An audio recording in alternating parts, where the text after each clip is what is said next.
लेकिन ऊपर से गिरते उस विशाल दैत्य को देखकर उसे थोड़ी घबराहट भी महसूस हो रही थी। क्रिम्सन ड्रैगन, जल्दी से मास्टर को बचाओ। अगर मास्टर को कुछ हुआ तो मैं तुम्हारे सारे पंजे काट दूंगा। नील ड्रैगन गॉड ने चेतावनी दी। आर्यन के इस पागलपन को देखकर वो बहुत डरा हुआ था, क्योंकि आर्यन उनका मास्टर था। अगर उसे कुछ हो जाता तो सब कुछ खत्म हो जाता। कहते हैं नाबिन राजा के सेना किस काम की, यही उनके साथ था। इसके अलावा आर्यन की असली ताकत जागृत नहीं हुई थी। वो अब भी बहुत कमजोर था। केवल इतना ही नहीं, उन्होंने अभी आर्यन को पूरी सच्चाई नहीं बताई थी, क्योंकि फ्रोजा ड्रैगन क्षेत्र में पहुंचने के बाद ही उसकी असली शक्ति जागृत होगी और तभी उसे सब कुछ पता चलेगा। गुर्र, किंग हिम दैत्य ने जमीन पर खड़े निश्चल आर्यन को देखकर जोर से गर्जना की, मानो उसका मजाक उड़ा रहा हो। इसके बाद उसकी गति और तेज हो गई। आर्यन के चेहरे पर हल्की मुस्कान आई। तू मेरा मजाक उड़ा रहा है? अच्छा, देखते हैं कुछ देर में कौन हंसता है। किंग हिम दैत्य का विशाल शरीर पूरे वेग से नीचे आ रहा था, बिल्कुल वैसा ही जैसा मैंने सोचा था। तू अपनी पूरी ताकत से पिछवाड़ने के बल मेरे ऊपर कूदने वाला है। ही आर्यन के चेहरे पर शैतानी मुस्कान फैल गई। उसने मायावी भाले को कसकर पकड़ा लिया, जिसकी नोक से हल्की बिजली की चिंगारियां निकल रही थी, और जैसे ही किंग हिम दैत्य उसके थोड़ा और करीब आया, उसने तेजी से भाले को सीधे ऊपर की ओर कर दिया। ये लो, बिजली का फटका। किंग हिम दैत्य की गति बहुत ज्यादा थी, जिसे वह जल्दी से बदल नहीं सकता था। इसके अलावा उसने उम्मीद नहीं की थी आर्यन इतना बेशर्म होगा। उसे लगा था कि आर्यन ने बस ऐसे ही भाले को पकड़ कर रखा है, लेकिन उसने उम्मीद नहीं की थी वो ऐसा करेगा। हाँ, मायावी भाला बिल्कुल सटीकता के साथ उसके पिछवाड़े में घुस गया। किंग हिम दैत्य की चिंगान पूरी घाटी में गूंज उठी, उसकी आंखें लगभग बाहर आ गई थी। आर्यन ने अपने भीतर एक सिहरन महसूस की, क्योंकि भले ही उसने वार कर दिया था, लेकिन वो दूर नहीं हट सका और किंग हिम दैत्य का विशाल शरीर उसके ऊपर आ गिरा। आर्यन पूरा बर्फ में धंस गया और उसका शरीर त आकार में था। ये तक क्यों था? क्योंकि हिम दैत्य का निचला हिस्सा बहुत ही मजबूत था।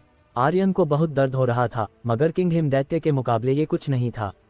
गिरने के साथ ही किंग हिम दैत्य तुरंत उसके ऊपर से उछल गया, क्योंकि आर्यन के हाथ में 2 मीटर लंबा भाला था जो उसके पीछे के हिस्से में अंदर तक चल गया था। उसका ये दर्द केवल शब्दों में बयां नहीं किया जा सकता था।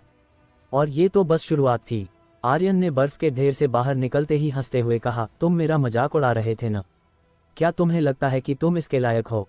वैसे मजा तो आया होगा, अगर नहीं तो कोई ना, असली मजा तो अभी बाकी है। ये कहते ही उसने अपनी शक्ति को केंद्रित किया और जोर से गरजा, बिजली के फटके अपना कमाल दिखाओ। मायावी भाला जो किंग हिम दैत्य के भीतर धंसा हुआ था से अचानक बिजली की खतरनाक तरंगें निकलने लगी। ये तरंगें इतनी खतरनाक थी कि किसी भी चीज को झुलसा दे। किंग हिम दैत्य दर्द से बिलबिलाने लगा और उसके पिछले हिस्से से खून की धारा फूट पड़ी। उसकी एचपी लगातार गिरती जा रही थी। आर्यन ने हंसते हुए कहा, हा हा हा, क्या यह अच्छा नहीं लग रहा? इस तकनीक का उपयोग ऊपर से गिरने वाले दैत्यों पर करने में जो मजा है वो किसी और चीज में नहीं। हा हा हा, अब से मुझे कुसुम योद्धा बुलाना। फिर अचानक सोचकर बोला, नहीं नहीं कुसुम वीर। अरे नहीं, कुसुम शब्द ही मत लो। कुसुम शब्द वह इसीलिए उपयोग कर रहा था क्योंकि किंग हिम दैत्य का पिछला हिस्सा कुसुम फूल की तरह खिल गया था। उसकी हालत और उसे दर्द में कराहता हुआ देखकर वो गला साफ करके गाने की तरह बोलने लगा, कुसुम झुलसा पूरा बिखर गया, तेरा दर्द देखकर मेरा मन खिल गया। गुर्र, किंग हिम दैत्य का गुस्सा 7वें आसमान पर था। एक इंसानी बच्चा उसकी इज्जत के साथ खिलवाड़ कर रहा था और अब उसका मजाक भी उड़ा रहा था। ये उसके लिए असहनीय था। गुस्से में दहाड़ते ही उसका शरीर लाल हो गया और इसी के साथ उसके चारों ओर 3 विशाल बर्फीले गोले बन गए जो तेजी से घूमने लगे। आर्यन ने ये देखते ही कहा, ओहो, गुस्सा आ रहा है, पर मुझे तुम्हारा ये गुस्सा पसंद आया। किंग हिम दैत्य गुस्से में लगभग पागल हो गया और उसकी शक्ति पहले से कई गुना बढ़ गई, मानो उसने भी कोई गुप्त कला सक्रिय कर दी हो। मगर उसका बचाव अब पहले से बहुत कमजोर हो गया था। आर्यन को यही सही मौका लगा। उसने ड्रैगन स्लेयर को पूरी मजबूती से पकड़ा और एक कदम आगे बढ़ाया। शून, पैरों की हल्की टकटकाहट के साथ वह इतनी तेजी से उड़ा कि बर्फ पर कोई निशान तक नहीं छूटा। पलक झपकते ही वो किंग हिम दैत्य के सिर के ऊपर पहुंच गया। ड्रैगन स्लेयर की धार चमक उठी और आर्यन ने जोर से गरजते हुए कहा, ड्रैगन कट। गुर्र, किंग हिम दैत्य ने अपनी जलती हुई आंखों से उसे घूरा और अपनी विशाल हथेली उठाकर उसे जोरदार थपेड़ा मारा। पड़ाक, आर्यन के हमला करने से पहले ही उसे इतनी जोर से मारा गया कि वो सीधे बर्फ में औंधे मुंह धंस गया। धत्तेरी की, आर्यन का पूरा शरीर दर्द से टूट रहा था, मानो वो अभी फट जाएगा। उसने अपनी हथेली जमीन पर जोर से पटकी और खड़े होकर चिल्लाया, फिर से। इसके बाद फिर से वो पूरी ताकत से आगे बढ़ा और अपने मन में बोला, सोलस्टम तकनीक।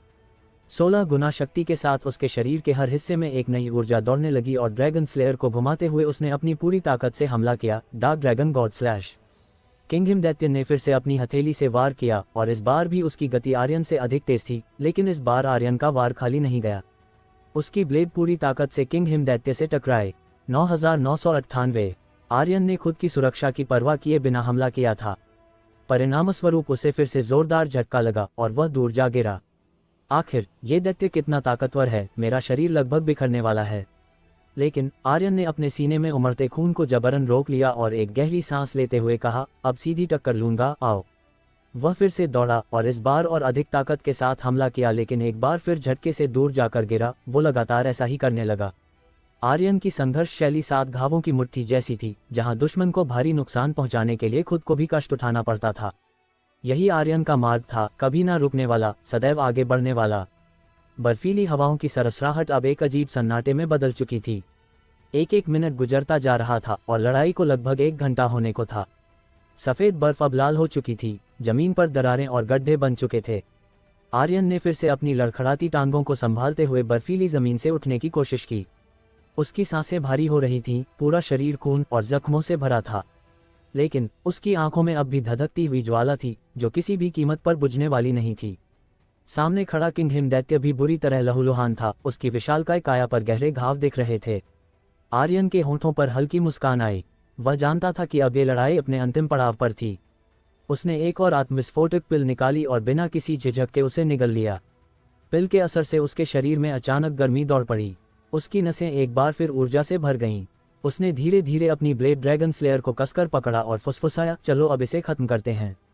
आर्यन ने ब्लेड को एक झटके में घुमाया और उसकी नोक बर्फ से टकराकर तेजी से चमक उठी। अब तक की लड़ाई के दौरान वह किंग हिमदैत्य की हर चाल को समझ चुका था। उसने उसके सबसे कमजोर बिंदु को भी खोज निकाला था, उसके सिर के ऊपर। आर्यन ने अपनी अंतिम चाल का उपयोग करने के लिए खुद को तैयार किया और आगे की ओर तेजी से उछला। चांदनी कदम, उसके शब्दों के साथ ही उसका शरीर बर्फीली धुंध में कहीं गायब हो गया। उसकी गति तूफान की तरह थी और वो अगले ही पल किंग हिमदैत्य के सिर के ठीक ऊपर था, ऐसी जगह जहां किंग हिमदैत्य के हाथ नहीं पहुंच सकते थे। किंग हिमदैत्य ने घबराकर अपनी गर्दन हिलाई, मगर आर्यन पहले से ही वार करने की मुद्रा में था। उसने अपने दोनों हाथों से ड्रैगन स्लेयर को कसकर पकड़ा और पूरी ताकत से वार किया। Dark dragon god slash. Dark dragon God की छाया ने एक जोरदार गर्जना की। उसकी भयावह आकृति बर्फीले तूफान में उभरी और उसने विशाल किंग हिमदैत्य को एक ही झटके में निगल लिया। अब वहां केवल खून से लथपथ मायावी भला पड़ा था। ड्रैगन स्लेयर के भीतर किंग हिमदैत्य कांपता हुआ खड़ा था। उसकी आंखें डर से फटी हुई थीं और वह थर्राते हुए सामने खड़े डार्क ड्रैगन गॉड को देख रहा था। डार्क ड्रैगन गॉड की काली चमकती हुई शल्कों पर खून की बूंदें टपक रही थीं। उसकी लंबी मूंछें हवा में लहरा रही थीं और उसकी 2 विशालकाय काली आंखें किसी अथाह गड्ढे की तरह दिख रही थीं, जिनमें अनंत अंधकार समाया था। डार्क ड्रैगन गॉड ने घूरते हुए कठोर स्वर में कहा, तू वही है ना जिसने मेरे मास्टर का अपमान किया था। किंग हिमदैत्य की टांगें कांप गईं। वह जमीन पर धड़ाम से गिर पड़ा। वो डार्क ड्रैगन गॉड के जबरदस्त दबाव को सहन नहीं कर पा रहा था। उसकी आंखों में विनती थी। उसने बार बार सिर हिलाया, मानो कह रहा हो कि यह सब गलतफहमी थी। मगर डार्क ड्रैगन गॉड ने उसके डर को अनदेखा किया और एक गहरी गरजती हुई हंसी के साथ कहा, मेरे मास्टर का अपमान? क्या तू इस लायक भी है? डार्क ड्रैगन गॉड की आंखों में गुस्से की ज्वाला भड़क उठी। उसका विशाल शरीर आगे बढ़ा और उसने अपनी विशाल काली पूंछ से एक जोरदार हमला किया। पूंछ के लगते ही किंग हिमदैत्य का शरीर चटनी की तरह पिस गया। उसी समय, बधाई हो आर्यन, तुमने किंग हिमदैत्य को मारा है। तुम्हें 1 XP पॉइंट, 1 अमर ऊर्जा पॉइंट, 1 अमर मूल्य मिला है। बधाई हो आर्यन, तुम्हें किंग हिमदैत्य की ब्लडलाइन मिली है। क्या तुम इसे अवशोषित करना चाहते हो? बधाई हो आर्यन, तुम्हें किंग हिमदैत्य का दिल मिला है। बधाई हो आर्यन, तुम्हें आइस स्लैश मिला है।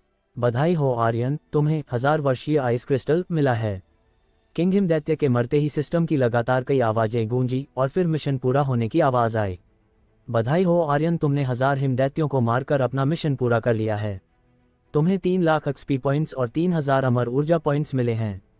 बधाई हो आर्यन, तुम्हें 1000 हिमदैत्यों को मारने के XP पॉइंट्स मिले हैं। अचानक जैसे XP पॉइंट्स की बाढ़ सी आ गई और तभी सिस्टम की आवाज फिर से गूंजी।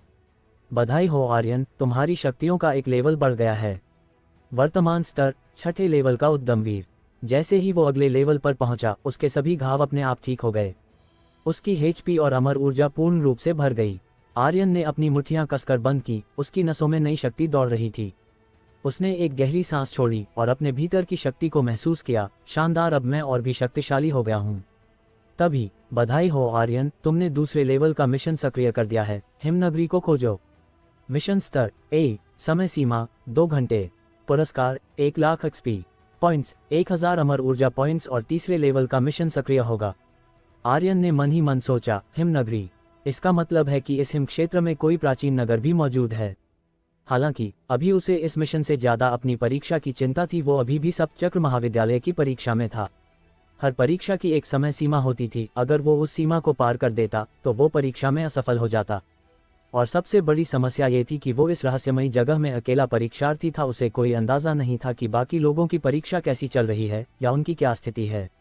इससे भी ज्यादा चिंता की बात यह थी कि उसकी परीक्षा की कुल अवधि कितनी है, इसका उसे कोई पता नहीं था। किसी ने उसे कुछ बताया ही नहीं था।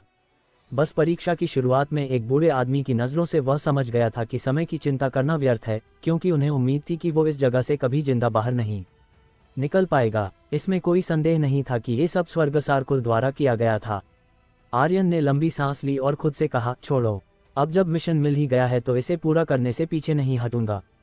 उसके विचार अब साफ हो चुके थे। अब वो किसी और चीज़ की परवाह नहीं कर सकता था। इसके अलावा यह मिशन जैसे जैसे आगे बढ़ रहा था, इसकी जटिलता और स्तर बढ़ते जा रहे थे। शायद इस गुप्त क्षेत्र में कई छिपे हुए रहस्य थे या फिर अमूल्य खजाने हों। आर्यन ने अपनी मुट्ठी कसी और मुस्कुराते हुए कहा, पहले मिशन पूरा करता हूँ, फिर परीक्षा की चिंता करूंगा। असल में आर्यन को यह नहीं पता था कि हर गुप्त क्षेत्र की समय गति अलग होती है। बाहरी दुनिया में समय और गुप्त क्षेत्रों में बीतने वाला समय समान नहीं होता था। कभी कभी गुप्त क्षेत्र के अंदर का 1 मिनट बाहरी दुनिया में 1 दिन के बराबर हो सकता था, और कभी कभी गुप्त क्षेत्र के अंदर का 1 दिन बाहरी दुनिया में सिर्फ 1 मिनट के बराबर हो सकता था। जहां आर्यन था वो 5वें स्तर का गुप्त क्षेत्र था, और इसका समय अनुपात लगभग 5:1 था। यानी इस गुप्त क्षेत्र में बीतने वाले 5 मिनट बाहरी दुनिया में सिर्फ 1 मिनट के बराबर थे। इसका मतलब ये था कि अगर वो 1 घंटे तक यहाँ रहता तो बाहर सिर्फ 10 मिनट ही बीतते। लेकिन उसे इस गणना का कोई अंदाजा नहीं था। उधर बाहरी दुनिया में कुछ लोग गुप्त क्षेत्रों के सील दरवाजों पर खड़े थे। उनकी निगाहें गहराई से झांकने की कोशिश कर रही थीं। तभी किसी ने हंसते हुए कहा, हा, वो लड़का तो अब तक मर चुका होगा। हाँ अमायश जी, 5वें स्तर का गुप्त क्षेत्र, वो भी हिम क्षेत्र, वहां जाकर जिंदा लौटना बिल्कुल असंभव है। एक उद्यमवीर योद्धा के लिए तो बिल्कुल भी नहीं। अमायश ने मुस्कुराते हुए कहा, बुजुर्गों, तुम लोगों ने बहुत अच्छा काम किया। मैं ये खबर युवराज को दूंगा। जहां तक स्वर्गसार कुल के शिष्यों की परीक्षा का सवाल है। उसके बोलने से पहले ही एक मास्टर ने कहा, अमायश जी, आपको चिंता करने की कोई जरूरत नहीं है। स्वर्गसार कुल के शिष्य अत्यंत प्रतिभाशाली हैं। उनकी शक्ति इतनी है कि वे आसानी से सप्तचक्र महाविद्यालय में प्रवेश पा सकते हैं। उनके लिए हमने सबसे आसान गुप्त क्षेत्र खोले हैं। वो कुछ ही मिनटों में बाहर आ जाएंगे। वो अवश्य पहले शिष्य होंगे जो परीक्षा पास करेंगे। अमायश मुस्कुराया और बोला, बहुत बढ़िया।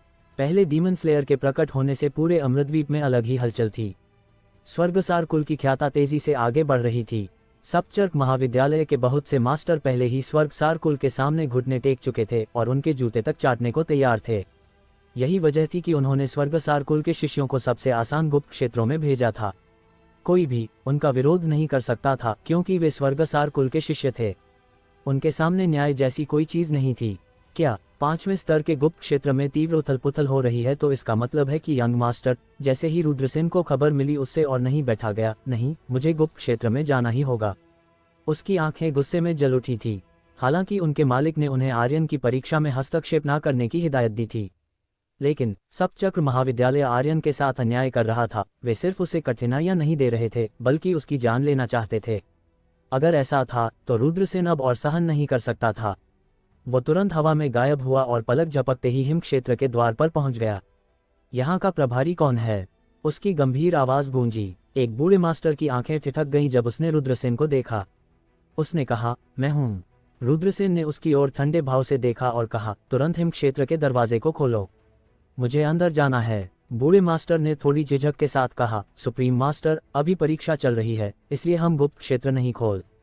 रुद्रसेन ने उसे पूरा कहने का मौका भी नहीं दिया। उसने एक कदम आगे बढ़कर एक जोरदार थप्पड़ जड़ दिया। मैं तुमसे बात नहीं कर रहा, आदेश दे रहा हूँ, समझे? ओह, तुम तो बड़े ही अभिमानी निकले। बिना कुछ कहे एक मास्टर को थप्पड़ मार दिया। मुझे नहीं लगा था कि सप्तचक्र महाविद्यालय के पूर्व प्रधानाचार्य ऐसे होंगे। अमायश आगे आया। उसके चेहरे पर व्यंग्यात्मक मुस्कान थी। रुद्रसेन ने उसे घूरा, तू कौन है? रास्ते से हट जा। उनका स्वभाव अत्यंत उग्र था। जो कोई भी उनके मामले में टांग अड़ाता था वो उसकी टांग काट देते थे। यही कारण था कि सप्तचक्र महाविद्यालय में उनके गिने चुने मित्र थे, मगर उन्हें इसकी कोई परवाह नहीं थी। अमायश की आंखों में गुस्सा झलकने लगा।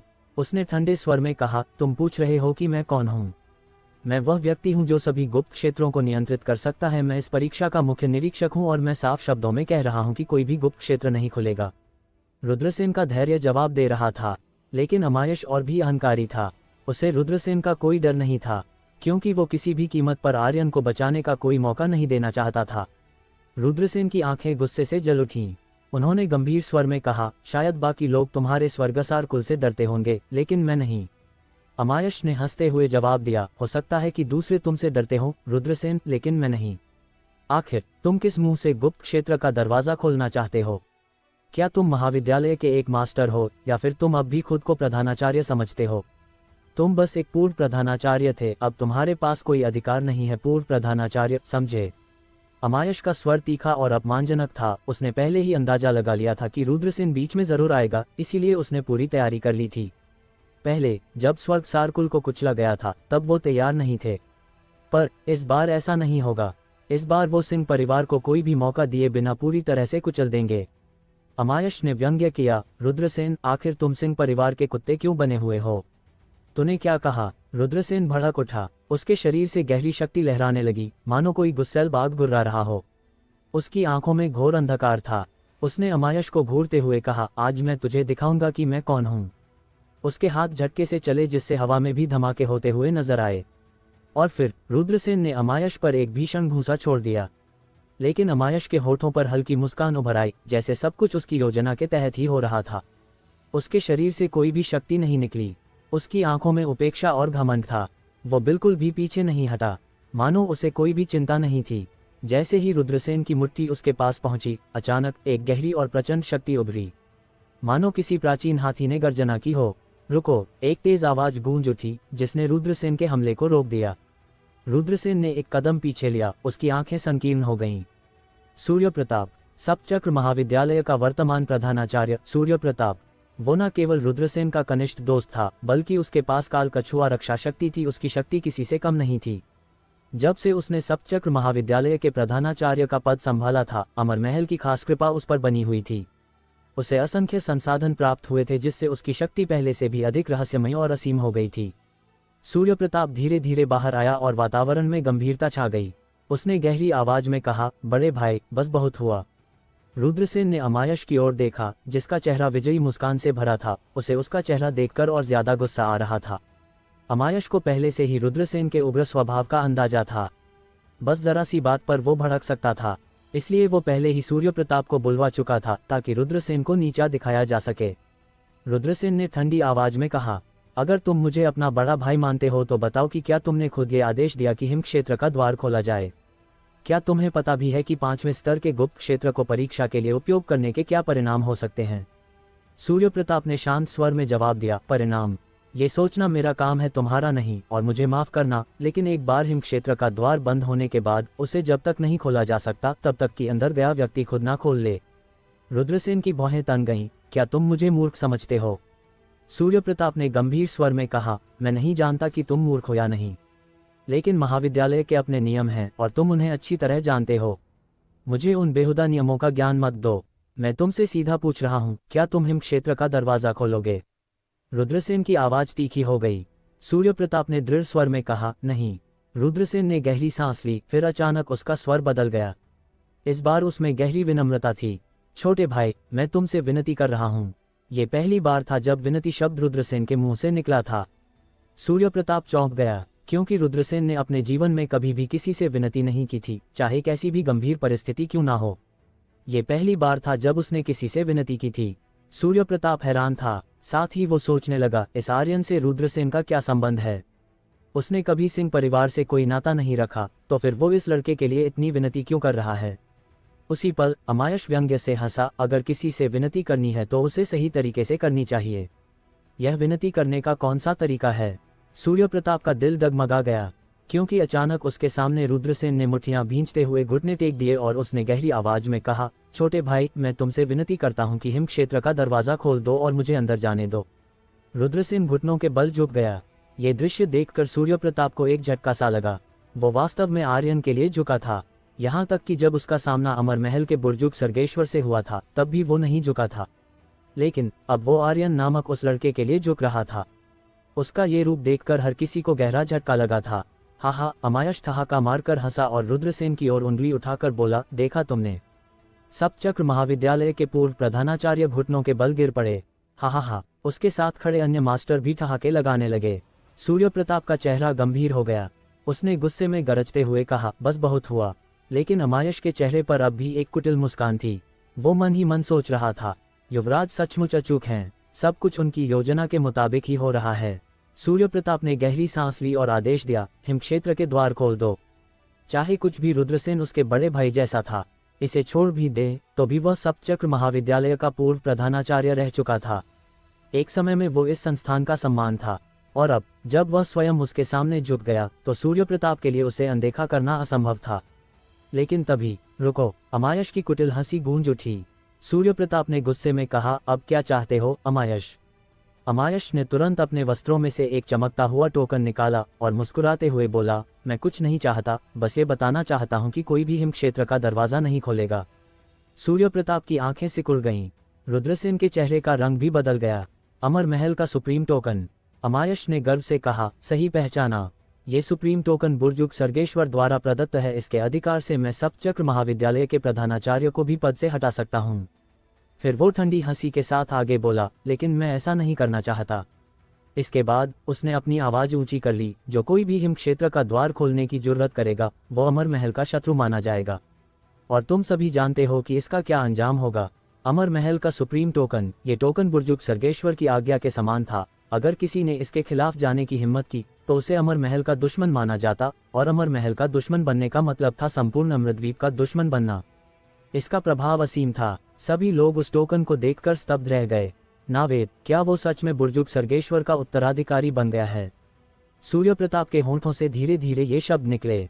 अमायश ने गर्वित आवाज में कहा, बिल्कुल, युवराज नावेद अब अमर महल के महान उत्तराधिकारी हैं। वो न केवल इस युग के सबसे काबिल योद्धा हैं, बल्कि वो पहले डीमन स्लेयर भी हैं, और बहुत जल्द वो खुद अमर महल के उत्तराधिकारी का पद संभालेंगे। तो सूर्य प्रताप, अब तुम्हें ये तो समझ में आ ही गया होगा कि तुम्हें किसका पक्ष लेना चाहिए, है ना? इस बार अमायश ने उसे नाम लेकर संबोधित किया। उसका व्यवहार पहले से भी ज्यादा घमंडी और उद्दंड हो गया था। रुद्रसेन ने कभी सपने में भी नहीं सोचा था कि नावेद बुर्जुग सर्गेश्वर का उत्तराधिकारी बन जाएगा। ये बात जानकर वह भीतर तक हिल गया था। शायद मैंने नावेद को बहुत कम आंक लिया, उसने बुदबुदाते हुए कहा। उत्तराधिकारी शिष्य की महत्ता आम शिष्यों से कहीं अधिक होती है। एक उत्तराधिकारी न केवल अपने गुरु की सभी शिक्षाओं को धारण करता है, बल्कि भविष्य में उसकी जगह लेने की सबसे अधिक संभावना भी रखता है। अगर नावेद वास्तव में उत्तराधिकारी बन गया तो सिर्फ अमर महल या सप्तचक्र महाविद्यालय नहीं, बल्कि पूरा अमृतद्वीप उसके आदेशों का पालन करेगा। अमृतद्वीप संपूर्ण दुनिया में सबसे अधिक ताकत रखता था। सीधे शब्दों में कहें तो नावेद का पूरी दुनिया में दबदबा होगा। ये सब कुछ सिर्फ आधे महीने में हुआ था। स्वर्गसार कुल अब इस संसार की सबसे ऊंची चोटी पर पहुंच चुका था। नावेद ने मानो एक ही कदम में आकाश छू लिया था। सूर्य प्रताप ने अपनी आंखें बंद कर लीं और गहरी सांस लेते हुए रुद्रसेन से कहा, बड़े भाई, माफ करना, मैं कुछ नहीं कर सकता। रुद्रसेन के दिल में हलचल मच गई। वो जानता था कि इसमें सूर्य प्रताप की कोई गलती नहीं है। अमर महल के सामने वह कुछ भी नहीं था। तभी अमायश ने मुस्कुराते हुए कहा, रुद्रसेन, तुम हिम क्षेत्र को खुलवाना चाहते हो ना? मेरे सामने घुटने टेको और मुझसे भीख मांगो। तुम कहते थे ना चाहे स्वर्ग हो या पाताल तुम किसी के सामने नहीं झुकोगे, लेकिन तुम्हें मेरे सामने झुकना होगा। शायद दया खाकर मैं दरवाजा खोल दूं। ये सुनकर रुद्रसेन का चेहरा सफेद पड़ गया। अगर संभव होता तो वह अभी के अभी अमायश का सिर धड़ से अलग कर देता, लेकिन नहीं कर सकता। अमायश उसकी दयनीय स्थिति का मजा ले रहा था। अभी थोड़ी देर पहले तो तुमने घुटने टेक दिए थे, दोबारा कोशिश करो, उसने व्यंग्य से कहा। रुद्रसेन की आंखों में अंधकार छा गया। गुस्से में उसके माथे की नसें फड़क रही थी। अमायश की आवाज फिर से गूंजी। युवराज ने थंडर पर्वत श्रृंखला में कहा था कि जो भी आर्यन से संबंधित होगा उसे दबाया जाएगा। रुद्रसेन, तुम्हारे सिर में भी दर्द हो रहा है ना? अगर तुम हिम क्षेत्र का दरवाजा खोलकर उस बेकार लड़के को बचाना चाहते हो तो घुटनों के बल गिरकर भीख मांगो। उसका अहंकार चरम पर था। पास खड़े मास्टर्स भी मजे ले रहे थे, वो बस यही देखना चाहते थे कि रुद्रसेन और कितनी बेइज्जती झेलेगा। रुद्रसेन के अंदर गुस्सा उफान मार रहा था, लेकिन आर्यन को याद करके और हिमक्षेत्र की खतरनाक परिस्थितियों को सोचकर उसने अपनी परवाह छोड़ दी। इसके बाद वो धड़ाम की आवाज के साथ घुटनों के बल गिर गया। अमायश की हंसी गूंज उठी।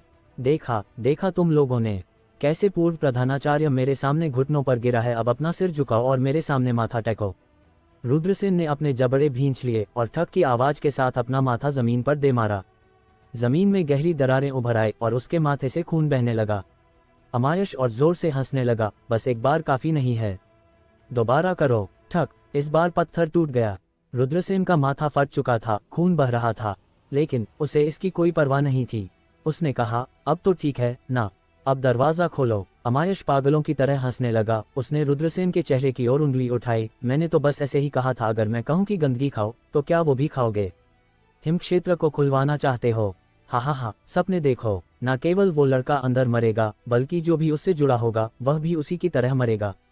जो अन्याय सिंह परिवार ने हमारे स्वर्गसार कुल के साथ किया था, उसका बदला हम 100 गुना नहीं बल्कि लाख गुना लौटाएंगे। हा हा हा। अमायश जोर जोर से हंस रहा था।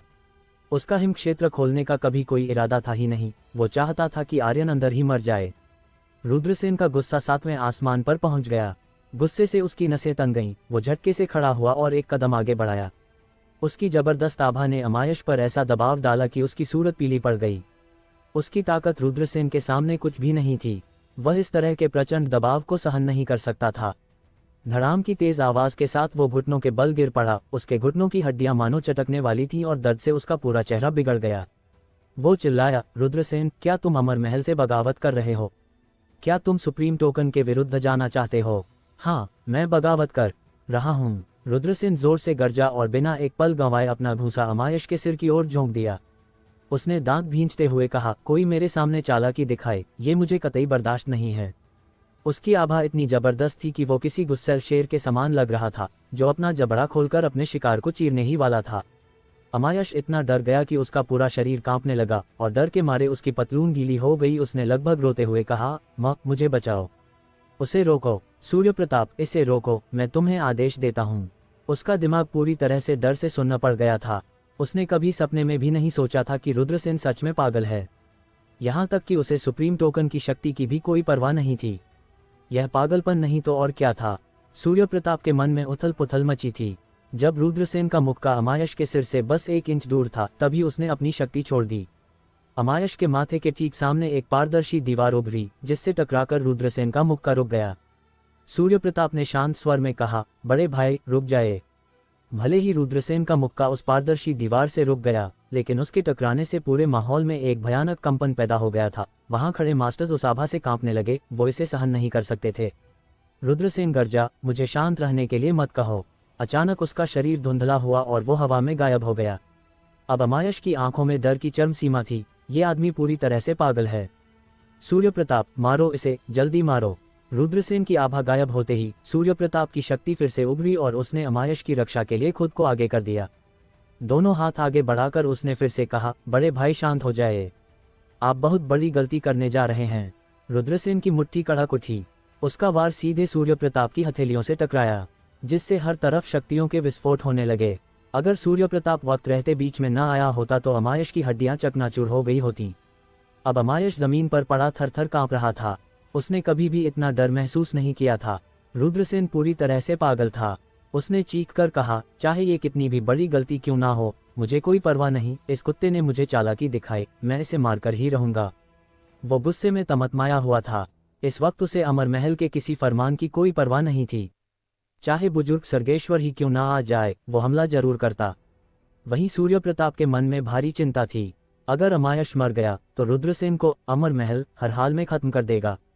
वो बखूबी जानता था कि अमर महल का शून्य शिकारी दल किसी भी विद्रोही को नहीं छोड़ता था। चाहे रुद्रसेन कितना भी ताकतवर क्यों ना हो, वो उनसे नहीं बच पाएगा। बड़े भाई, कृपया शांत हो जाए। सूर्य प्रताप के शरीर